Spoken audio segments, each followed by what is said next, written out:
So today we are going to start with a new chapter. It is the chapter on convection. So basically now we are going to start with the convection part actually. So we have discussed the phenomena of heat conduction and have referred to the convection only to the extent that it provides one of the boundary conditions for conduction problems. We have, like in case of lumped heat capacity analysis, we have at the boundary considered that there is some sort of conduction is taking place. So, but there are some boundary conditions also. We have not discussed about those boundary conditions of convection in the part of the conduction which we have studied. Convection is the mode of heat transfer between a surface and a fluid moving over it. So this we have already discussed that convection will take place when there is a solid surface and there is a fluid flow. The energy transfer in convection is predominantly due to the bulk motion of the fluid particles known as advection. So basically when we are talking about the convection, there is bulk motion of the fluid. Okay, bulk motion of the fluid particles, and this bulk motion of the fluid particles in convection is known as advection. So advection is a part of the convection heat transfer, and there is some molecular conduction also within the fluid itself, which also contributes to the convection to some extent. So basically when we talk about the convection, two types of the phenomena are taking place. One is the advection, which is the bulk motion of the fluid, and second is the molecular conduction within the fluid itself. So basically convection involves both the things. Convection heat transfer is complicated by the fact that it involves fluid motion as well as heat conduction. So as I have already told you, fluid motion is known as the advection, and heat conduction will also be there from at the molecular level. The fluid motion enhances the heat transfer since it brings hotter and cooler chunks of the fluid into contact, initiating higher rates of the conduction at greater number of sites in the fluid. So basically what is happening when we talk about the fluid motion, once again, fluid motion, this is very important part of the convection. So whenever there is fluid motion, we have the hotter particles, we have the cooler chunks, they come in contact with each other, and it improves the heat transfer rates. Okay, so that is means basically when the fluid particles from a particular location move to the some other location, then there will be conduction between the hotter and the colder fluid particles, so that enhances the heat transfer rates, and that is what is happening in case of convection. Therefore the rate of the heat transfer through fluid is much higher by convection than it is by conduction. In fact, higher fluid velocity, the higher is the rate of the heat transfer. So basically it states, this line states that if there is higher fluid velocity, there will be higher rate of the heat transfer because of the convection. And it is very well understood because there will be larger quantity of the hot fluid particles, which will be, or the lot of chunks of the hot fluid particle which will be moving from one place to the another place because of the higher velocity. Convection heat transfer strongly depends upon the fluid properties. Now this is a very important thing. So what are the various properties on which the convection heat transfer depends? The first one is the viscosity, denoted as mu, then the thermal conductivity, denoted as K, density denoted by rho, specific heat Cp, as well as the fluid velocity U. So these are the properties on which the convection heat transfer coefficient H, okay, or the convection heat transfer basically depends. Because why I am calling convection heat transfer coefficient, because it is the heat transfer coefficient H which is also dependent upon all these parameters actually. So in effect, whether we call it as convection heat transfer or whether we call the value of H, both are dependent upon dynamic viscosity, thermal conductivity, density, specific heat, fluid velocity. But yes, there are some more parameters on which the convection heat transfer depends. It also depends on geometry and the surface roughness of the solid surface. So this is very important. Larger the surface roughness, there is more chances of the uh, convection heat transfer, because that introduces some sort of vortex flow within the uh, boundary layer. You have studied about the boundary layer. We will be discussing about the boundary layer in this lecture also. In addition to the type of the fluid flow, such as streamlined or the turbulent. So not only the geometry and the surface reference, it is the type of the fluid flow which also enhances, or which also uh, is responsible for the convection. So when we are talking about the laminar flow, the heat transfer coefficient may be less, and if we are talking about the turbulent flow, the heat transfer coefficient may be more, or the convective heat transfer may be more. Okay. Now, we know, we have studied about the Newton's law of cooling, and we know that the rate of convection heat transfer is observed to be proportional to the temperature difference, and is conveniently expressed by the Newton's law of cooling. So, you know, this Newton's law of cooling is proportional to temperature difference. Okay. So, or I can say the rate of heat transfer is proportional to the temperature difference. So I can write Q convection is equal to H into Ts minus T infinity. So what I have shown here is, we have a solid surface here.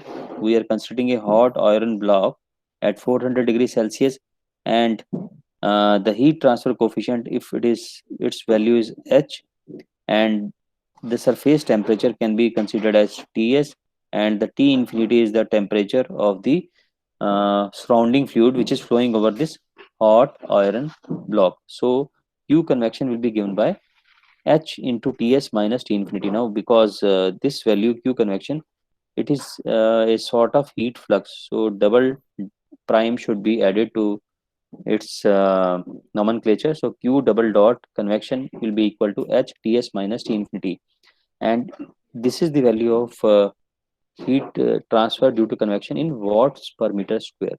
And if we want to calculate the total heat transfer rate due to convection, that we will be writing as H into As into Ts minus T infinity.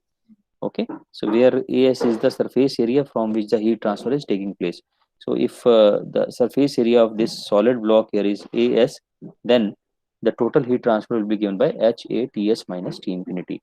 So all these things are already known to you. H is the convection heat transfer coefficient, As is the heat transfer surface area in meter square, Ts is the temperature of the surface, T infinity is the temperature of the fluid sufficiently far away from the surface. Now, what is convection heat transfer coefficient H actually? Now, this H can be defined as the rate of heat transfer between a solid surface and a fluid per unit surface area per unit temperature difference. Okay, so if you see this particular equation and try to calculate the value of H, it will come out to be Q convection divided by surface area into, you can say, this is delta T or Ts minus T infinity. Okay, so you can read the definition once again. It is the rate of heat transfer between a solid surface and a fluid per unit surface area. So this is the per unit surface area per unit temperature difference. So that is how we define this heat transfer coefficient. Now this heat transfer coefficient, let me tell you, this heat transfer coefficient is a sort of average value actually. This is a average value of the heat transfer coefficient. So we will be discussing about can there be some other types of the heat transfer coefficients also, and yes, there are different values of the heat transfer coefficient based on the location of the surface actually, that we will talk about later on. And that at a particular location, if we are calculating the value of the heat transfer coefficient, then it is known as the local heat transfer coefficient. What is that? That is local heat transfer coefficient. This value of the H which we are using in this particular equation, this is the average value of the heat transfer coefficient. So now let us proceed to the no slip condition. I hope that you have studied about the no slip condition in your fluid mechanics course also, but I am going to explain it once again here. Now you can see there is a solid surface here in the form of a solid block here, and there is a you can say the fluid is flowing with a uniform approach velocity v over this solid surface. So when a fluid is forced to flow over a solid surface that is non-porous, that is impermeable to the fluid, it is observed that the fluid in motion comes to the complete stop at the surface. Okay, so basically this fluid which is flowing with the velocity v, when it comes in contact with this solid surface, the layer which adheres or sticks to this surface, solid surface, will have zero velocity. So that is what is stated here, and assumes a zero velocity relative to the surface. That is, the fluid layer in direct contact with the solid surface sticks to the surface and there is no slip. So it is not slipping over the solid surface. In fluid flow, this phenomena is known as the no slip condition. No slip condition, and this happens because of the viscosity of the fluid. Because there is certain viscosity of the fluid, that is why this layer which is just above the solid block is at a velocity which is zero actually. No slip condition is responsible for the development of the velocity profile for the flow. Okay, you can see it here. If I say this is the y direction and this is the x direction here, then in the y direction you can see at any particular location, like this is the location which have been considered here. This is some cross section or a section AA.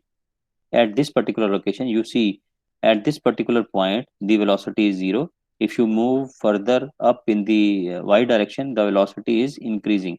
So basically the relative velocities of the fluid layers are shown in this diagram with respect to one another. So that is what happens because of the no slip condition. Now what happens because of the friction between the fluid layers, the layer that sticks to the wall slows the adjacent fluid layer, which slows the next layer, and so on.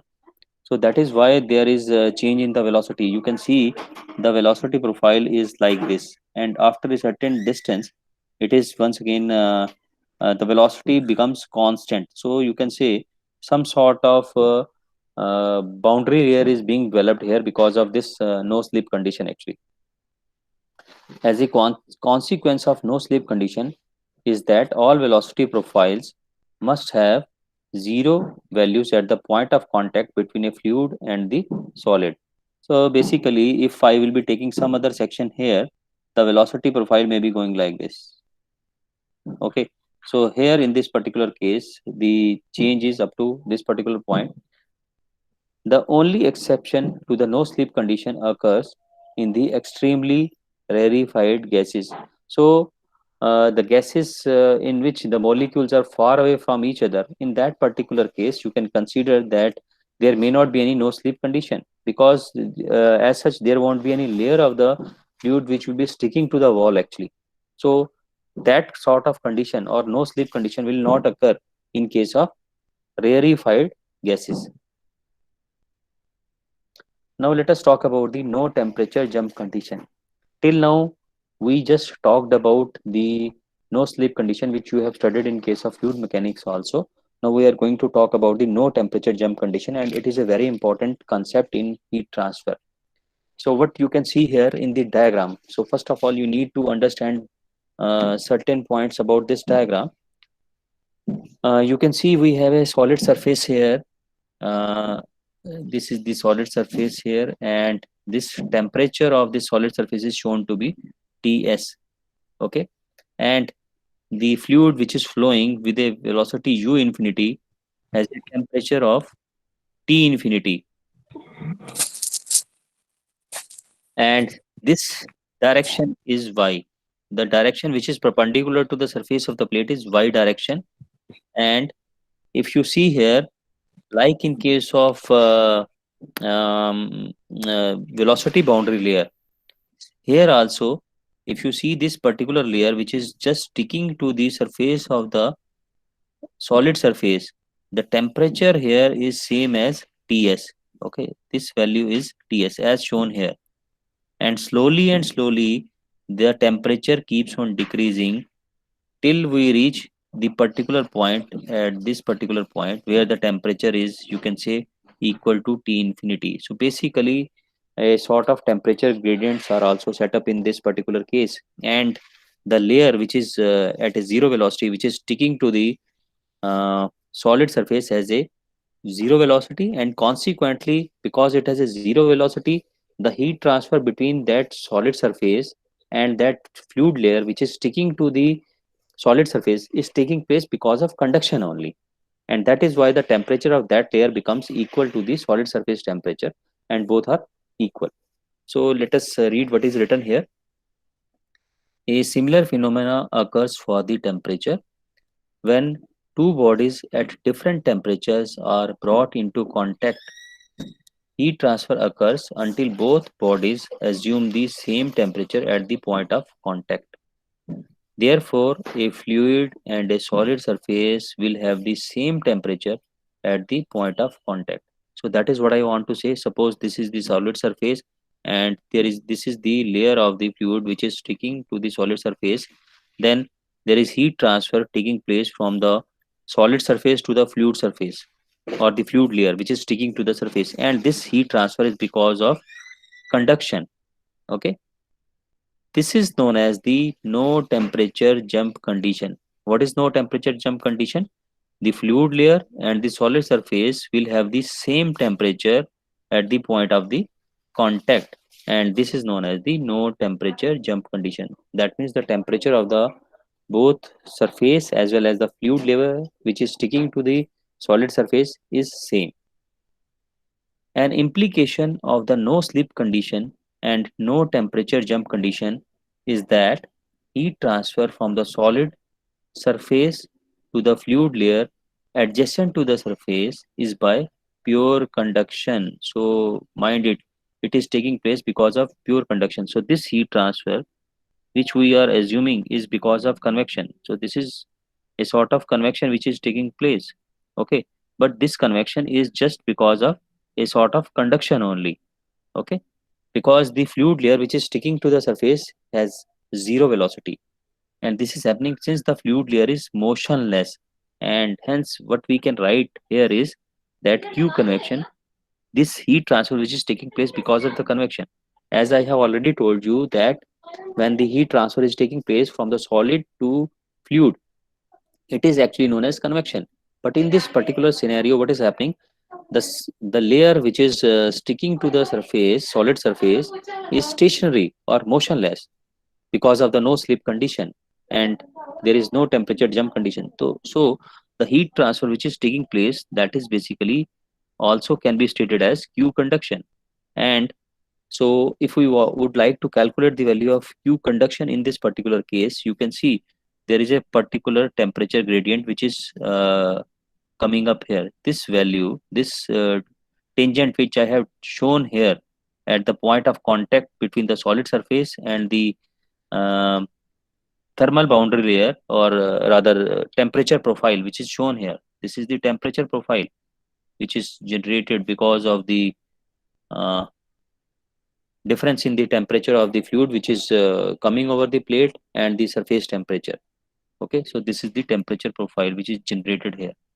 So naturally there has to be some temperature gradient. So delta T by delta Y can be calculated at Y is equal to 0, and this is the viscosity, thermal conductivity of the fluid multiplied by minus K, and this is because the heat transfer is taking place from the solid surface to the fluid actually. So we are considering the thermal conductivity of the fluid here.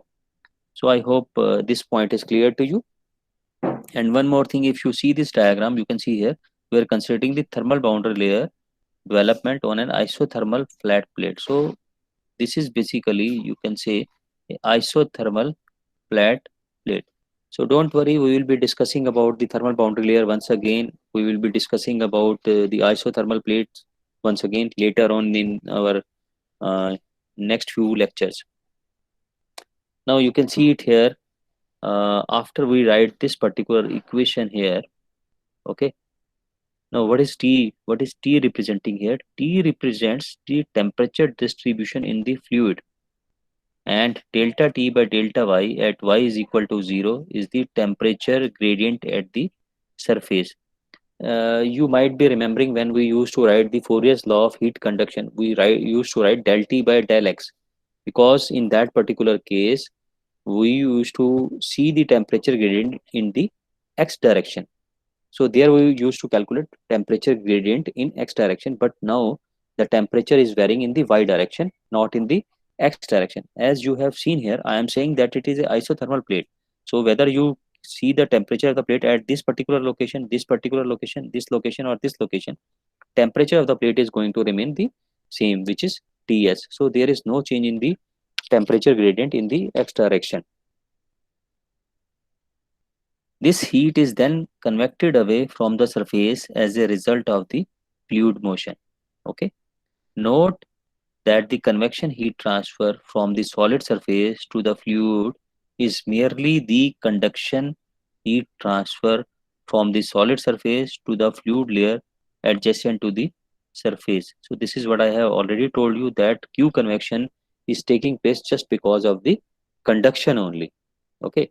Further heat transfer will be taking place because of the convection after the first layer, which is sticking to the solid surface. So now if you want to calculate the value of H, now for example, in the previous case, as you can see it here, if I say this value is Q conduction, for which the equation has been written as minus K del of fluid del T by del Y at Y is equal to 0. If I write the value of Q convection, it will be equal to H into AS into Ts minus T infinity. Okay, so we can equate these two equations here. So once again, let us see it here. I can write H AS into Ts minus T infinity. That should be equal to minus K of the fluid into AS into del T by del Y at Y is equal to 0. So this AS and AS will cancel out, and H will come out to be, this is the equation that is written here, minus K of the fluid into del T by del Y by at Y is equal to 0 divided by Ts minus T infinity. So that is how we can calculate the value of H. This seems to be very simple. Okay, you can say, sir, it's a very simple formula. We know the value of the thermal conductivity of the fluid, we know the value of the delta T by delta Y, and we know the temperature difference. No, it's not so simple as it looks in this particular equation. See here, we don't know what is the value of temperature here, because we will be having some sort of maybe it's a quadratic polynomial, it could be a cubic polynomial, or it could be the fourth power polynomial.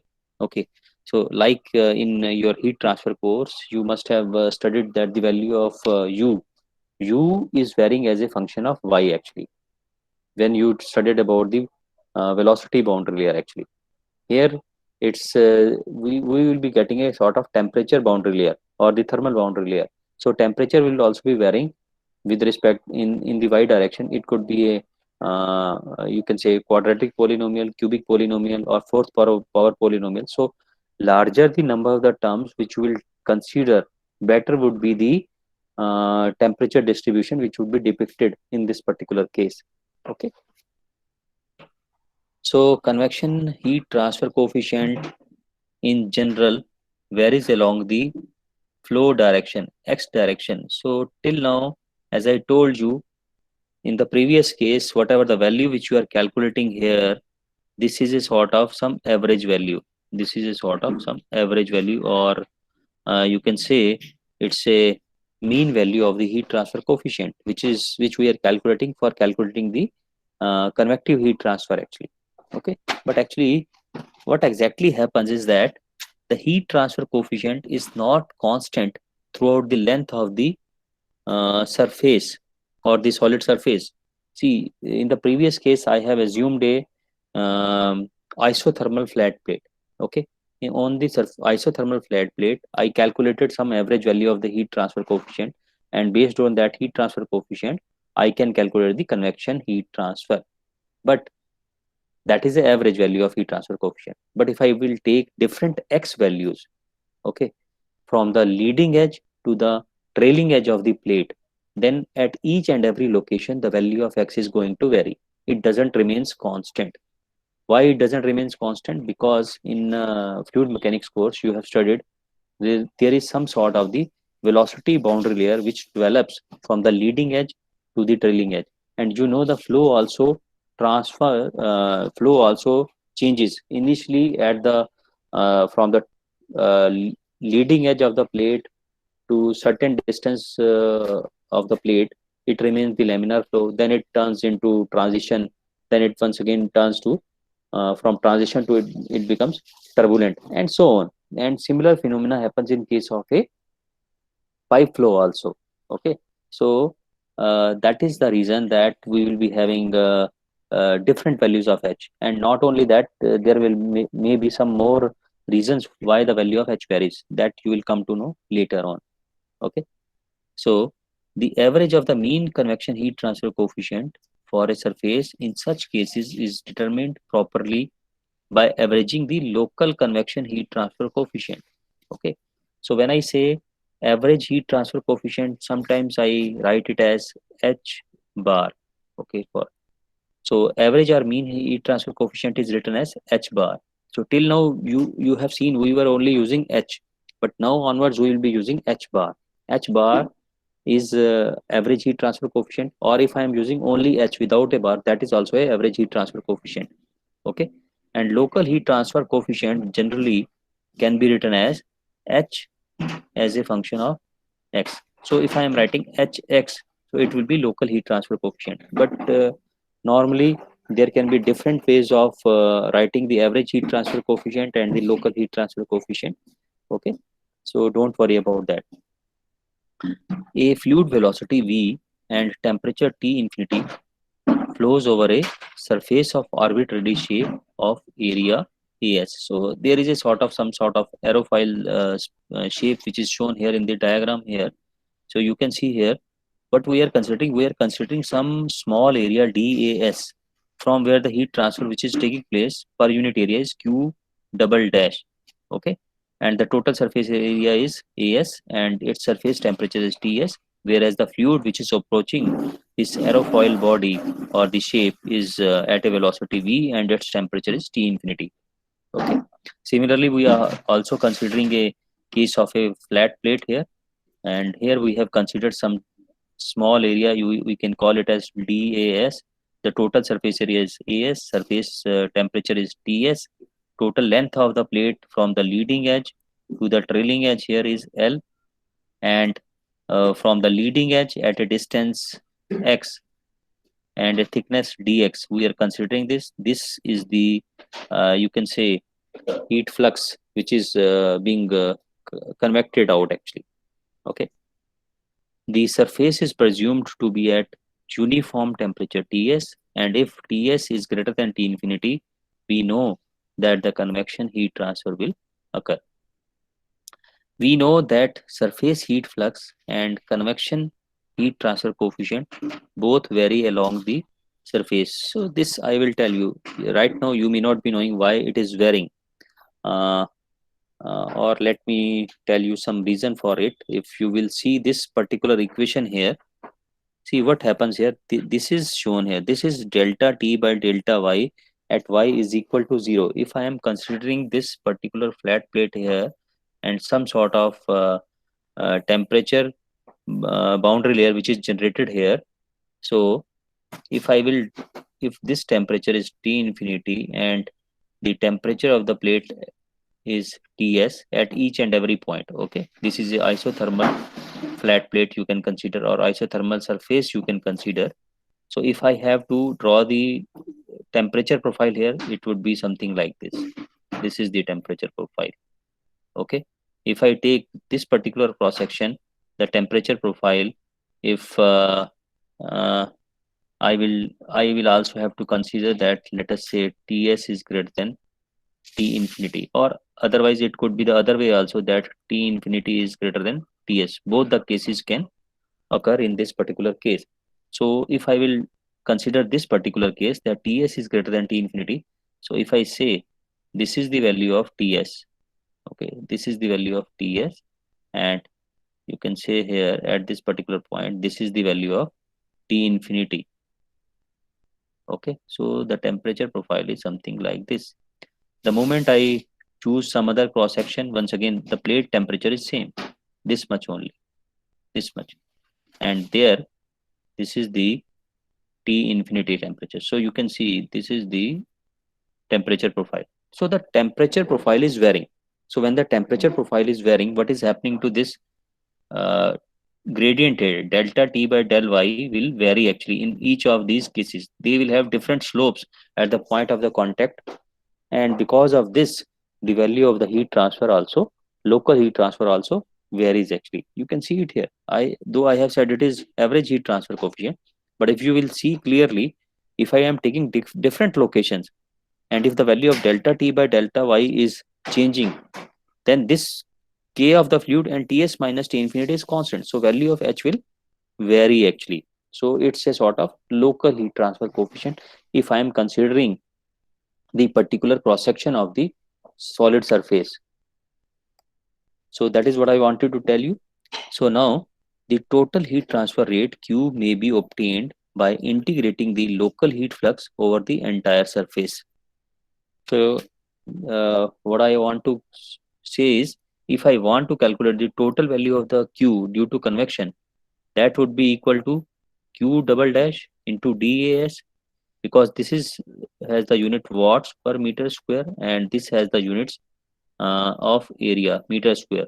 So we are integrating this quantity over the total surface, and I know the value of Q S double dash is equal to H into H Ts minus T infinity. Now this H is, you can say, just a minute, this H which I am showing here, it is not S H actually, you can call it as Hx. It's the local heat transfer coefficient. This is the local heat transfer coefficient. Local heat transfer coefficient. So next I can say Q is equal to Ts minus T infinity, and in place of this Q double dash I have put this value H into Ts minus T infinity.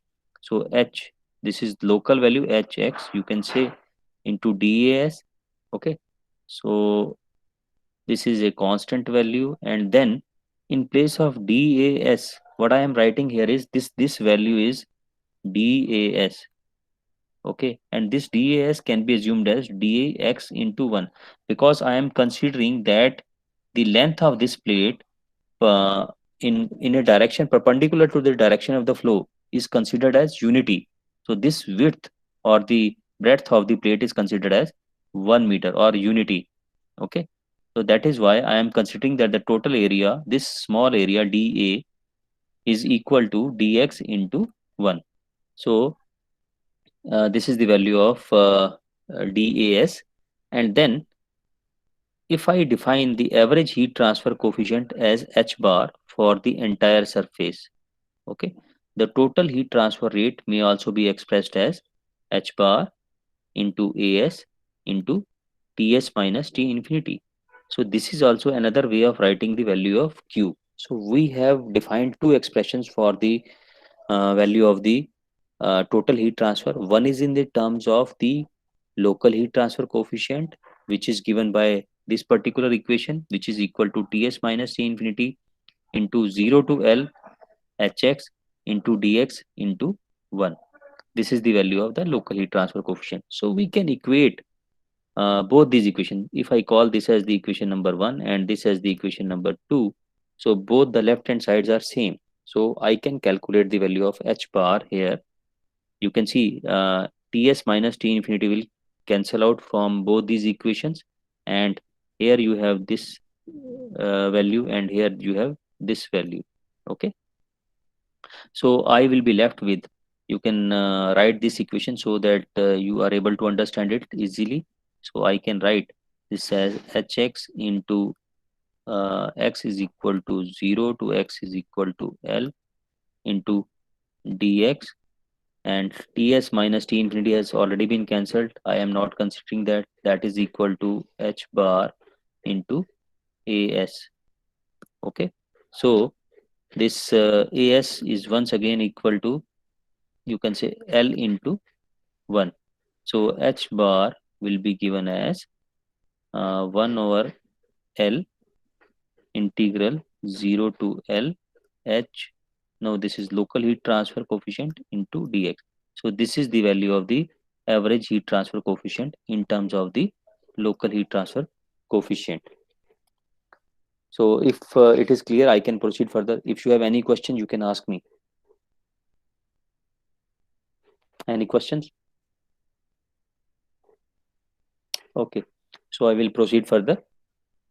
Now I am going to discuss about the various types of the flows, but I won't be going in much detail. You know about the viscous and the inviscid flow. Viscous flow in where the effects of the viscosity are there. Inviscid means there is no effect of the viscosity. Then internal and external flows. If the flow is taking place over the flat plate, then it is the external flow. If it is inside the pipe, it is a internal flow. Compressible and incompressible. So if the variation in density is there, that is known as the compressible flow. Incompressible means the variation in the density is not there. Rather, I would say that yes, there can be some variation in the density, and that is limited to 5%, less than 5%. Okay, and this is very, very important. If you know it, it's okay. Otherwise, you should always remember that if the variation in density is less than 5%, then the flow is considered to be incompressible, and corresponding value of the Mach number is, you can say, up to 0.3.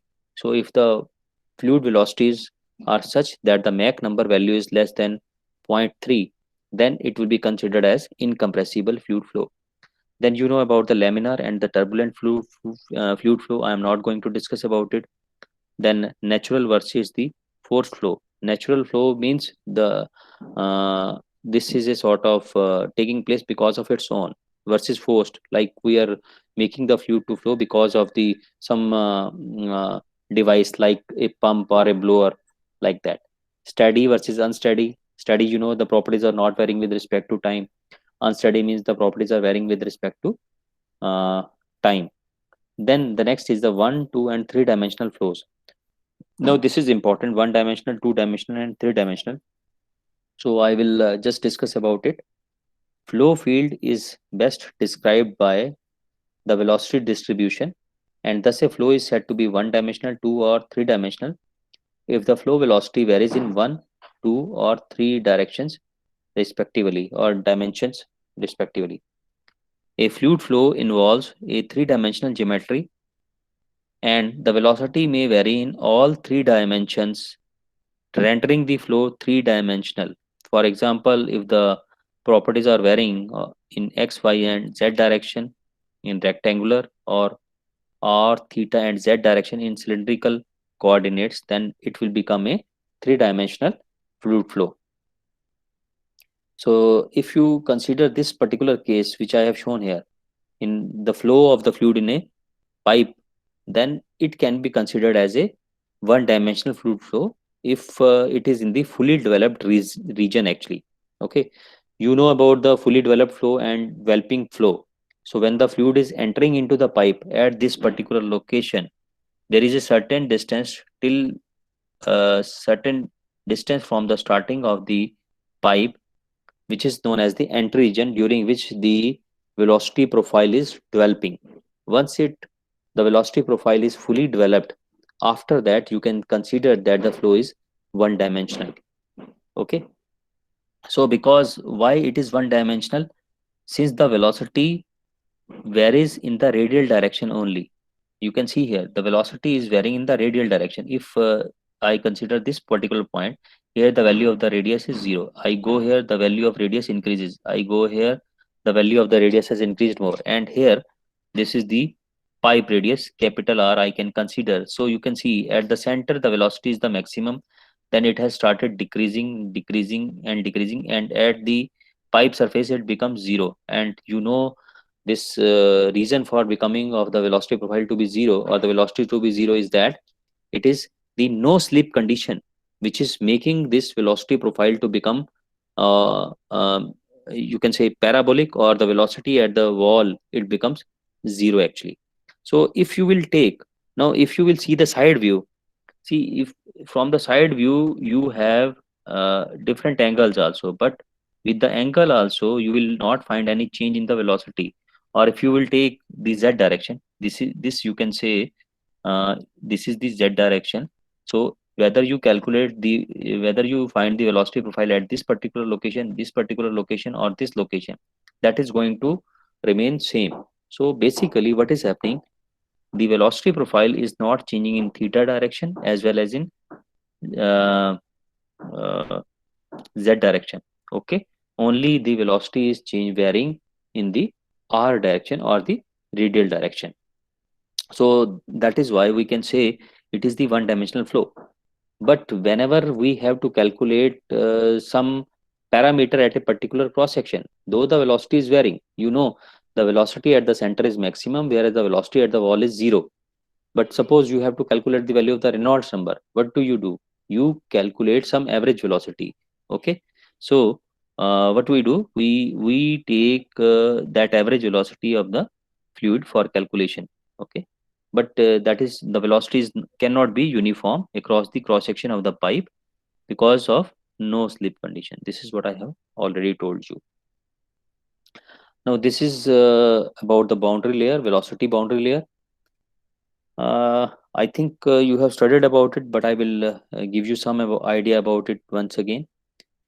Now you can see there are three regions of the boundary layer. One is the laminar boundary layer, the second is the transition region, and the third one is the turbulent boundary region. And you can also see the velocity profile in the laminar boundary layer. You can see the velocity profile in the laminar boundary layer. You can see in turbulent boundary layer. This is the actually turbulent boundary layer. In this region, you have three parts of the boundary layer. One is the laminar sublayer, the second one is the buffer layer, the third one is the turbulent layer. However, in case of laminar boundary layer, there is no such distinction within the boundary layer from the surface to the uh, height of the boundary layer. There is no such distinction actually. Okay. So what we are considering, the velocity of the fluid which is coming over the solid surface is v. So consider the parallel flow of the fluid over a flat plate as shown in the figure. The x coordinate is measured along the plate surface from the leading edge. So this is the leading edge here. Okay, this is the leading edge of the plate in the direction of the flow, and y is measured from the surface in the normal direction. So this is the y direction shown here. The fluid approaches the plate in the x direction with a uniform upstream velocity v, which is practically identical to the free stream velocity u infinity over the plate away from the surface. So here we are saying that the fluid has the velocity v, and uh, over the plate we are saying that the velocity of the fluid is u infinity. So practically they are one and the same. U infinity means we are at far away distance from the surface of the plate, where the effect of the boundary layer is negligible actually. So we consider the fluid to consist of the adjacent layers piled on the top of each other. Okay. The velocity of the particles in the first fluid layer adjacent to the plate becomes zero because of the no slip condition. This we have already talked about. This motionless layer slows down the particles of the neighboring fluid layer as a result of the friction between the particles of these two adjoining fluid layers at different velocities. This fluid layer then slows the molecules of the next layer and so on. So basically the fluid layer which is sticking to the solid surface has zero velocity. The next layer will have a velocity which is a little bit more than the zero velocity. And then the next layer will have a higher velocity and so on. The velocity keeps on increasing in y direction at each particular cross section or each particular section of the flat plate. Thus the presence of the flat plate is felt up to some normal distance from the plate, beyond which the free stream velocity u remains essentially unchanged. Okay, u should be, you can say u infinity. Okay, it is u infinity. Here it is u infinity.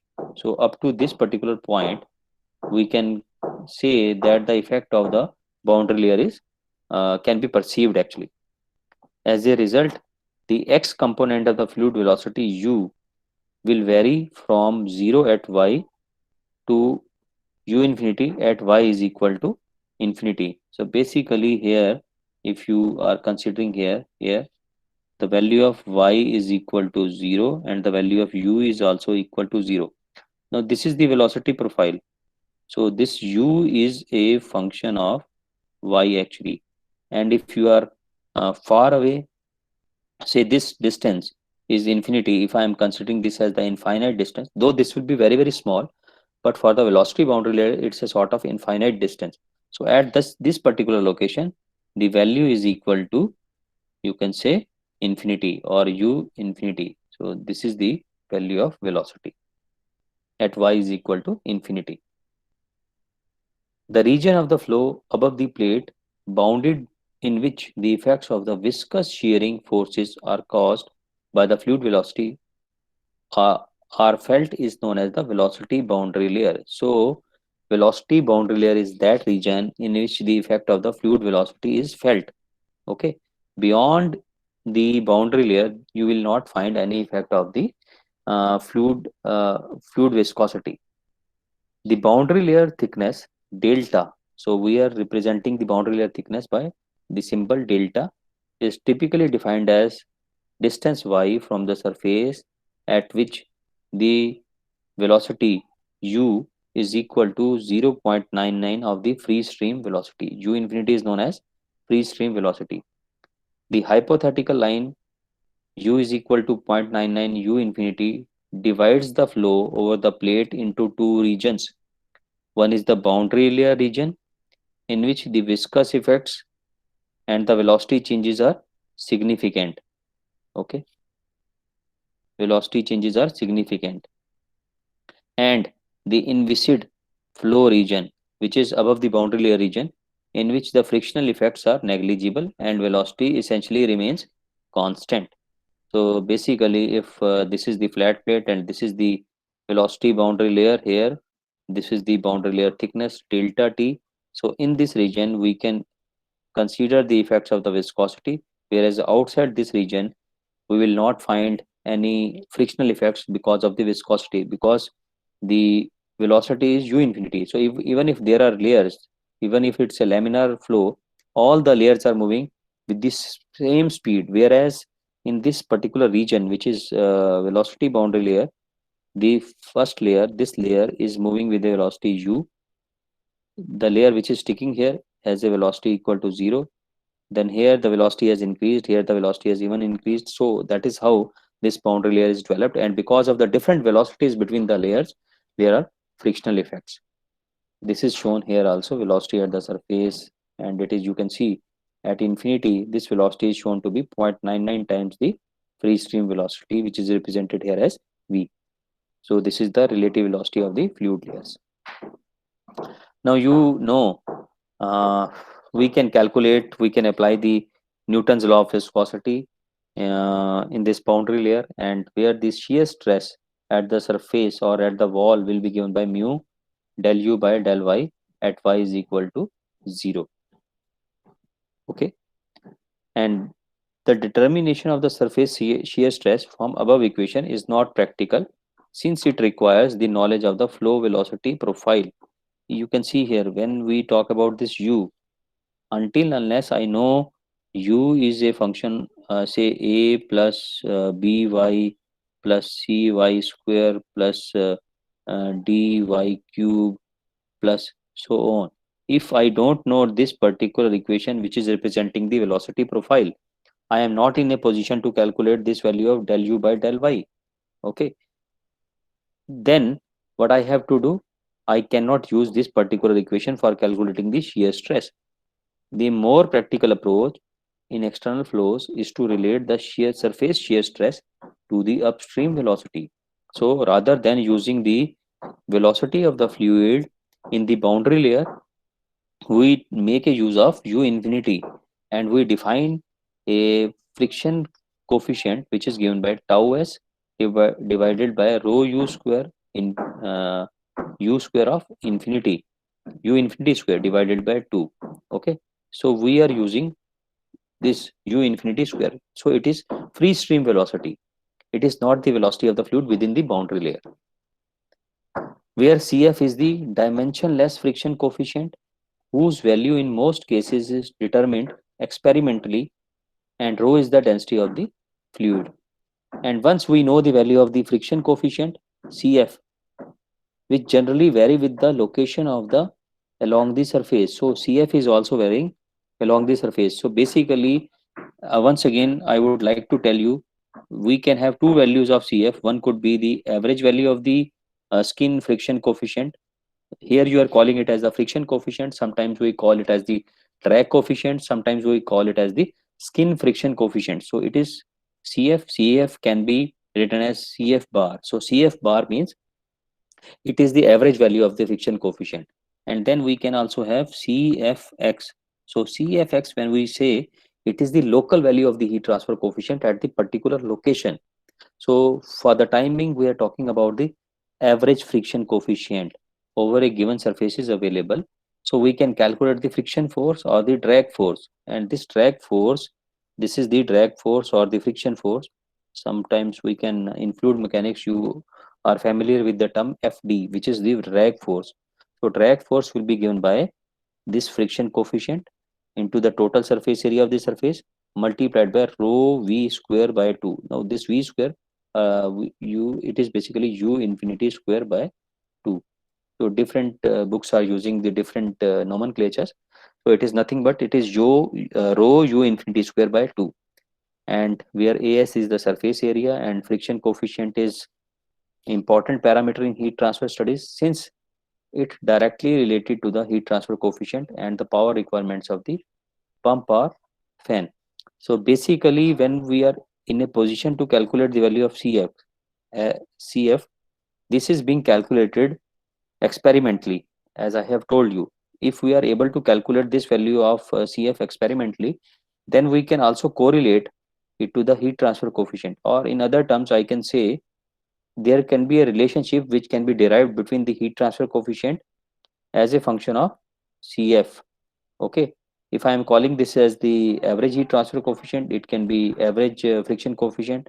If I am taking it as the local heat transfer coefficient, then I can say this local heat transfer coefficient will be a function of local skin friction coefficient or the drag coefficient. Okay, but mostly when we are studying heat transfer, we call it as the local friction factor or local friction coefficient. Okay, so this is what I wanted to teach you. Next, yes, there is some part which is still left, because here I have discussed about the transition part of the velocity boundary layer as well as about the turbulent velocity boundary layer. I think you know that, but I will once again continue in the next lecture. Okay, so any questions if you have, you can ask me.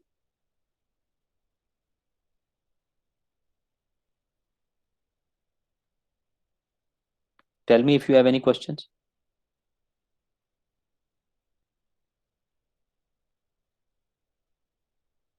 No questions, sir. Okay.